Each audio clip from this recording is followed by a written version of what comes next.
So we take the Jeep here, and my little brother's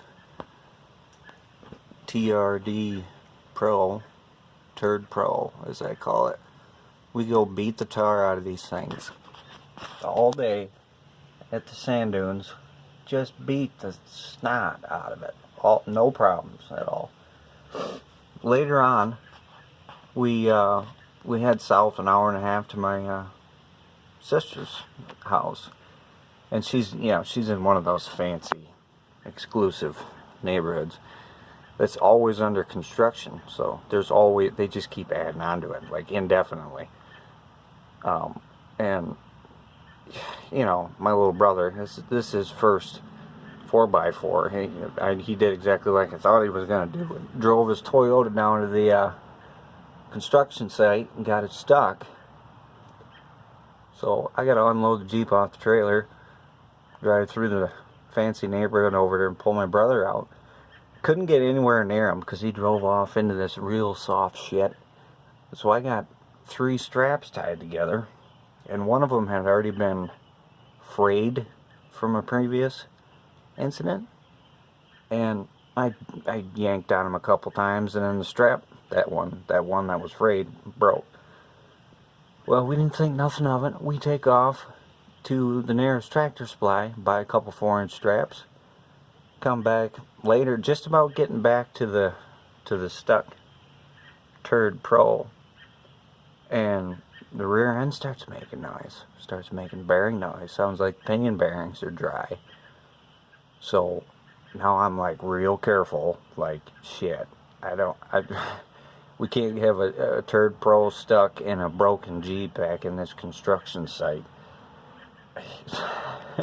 So we hooked the straps up to him, and I just like run the Jeep out to the end of the strap and just push the clutch in over and over and over, just kind of throwing the weight of the Jeep around. Eventually got the Toyota out, and after we got him, we limp just because it didn't sound good. Limp it through the yuppie neighborhood back to my sister's house, and we looked underneath this thing, and this diff cover, it's got 2 dents, perfectly spaced, like a 3/4 inch shackle.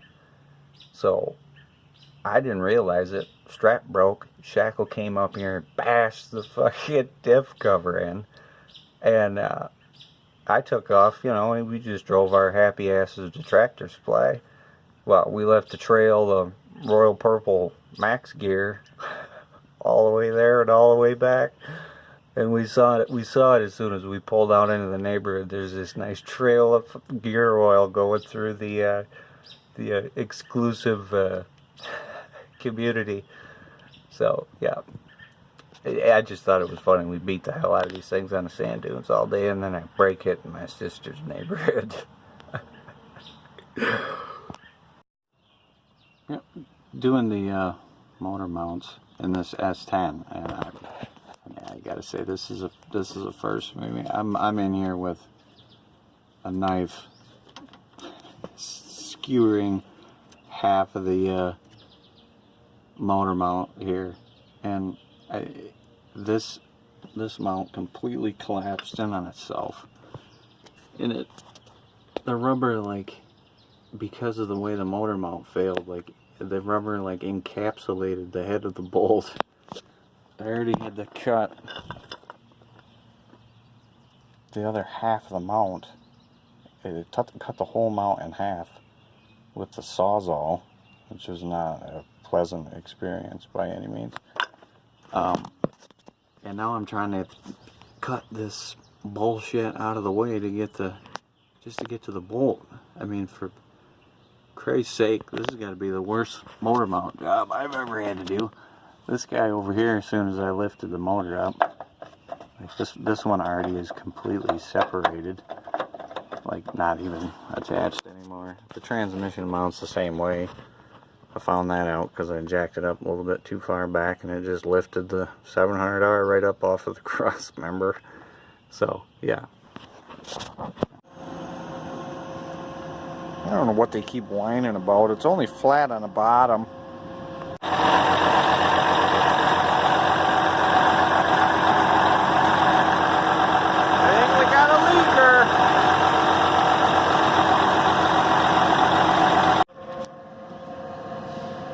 plow truck for sale.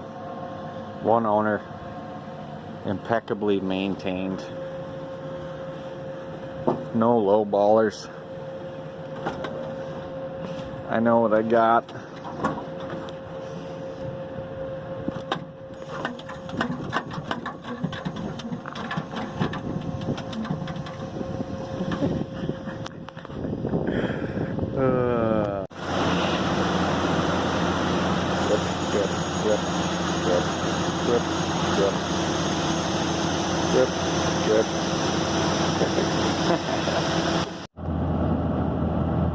Look at this goofy son of a bitch.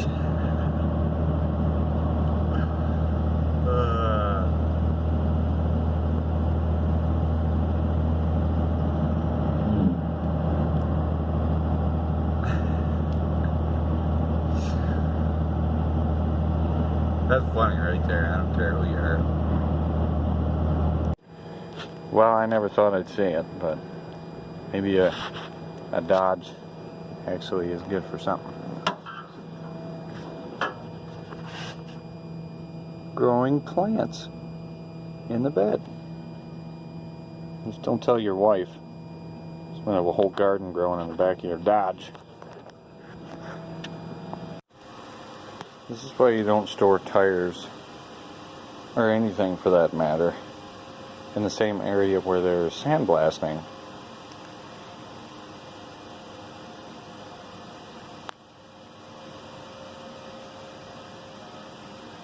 This is a brand new wheel and tire.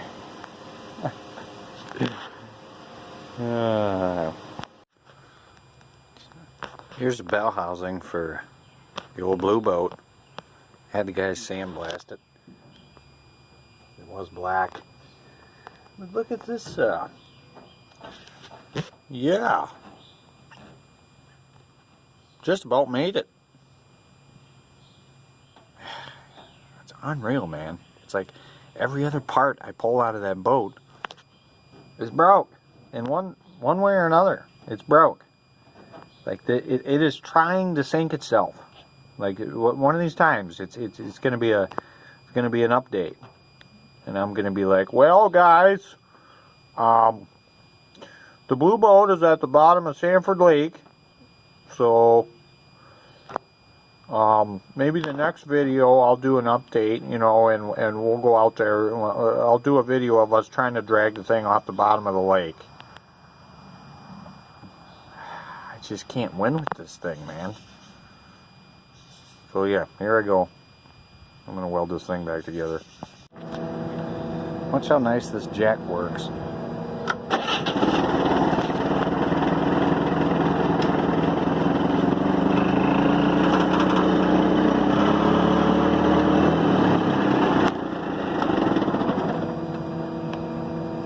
Too bad they don't sell these things at Harbor Freight for $100 with a coupon, eh?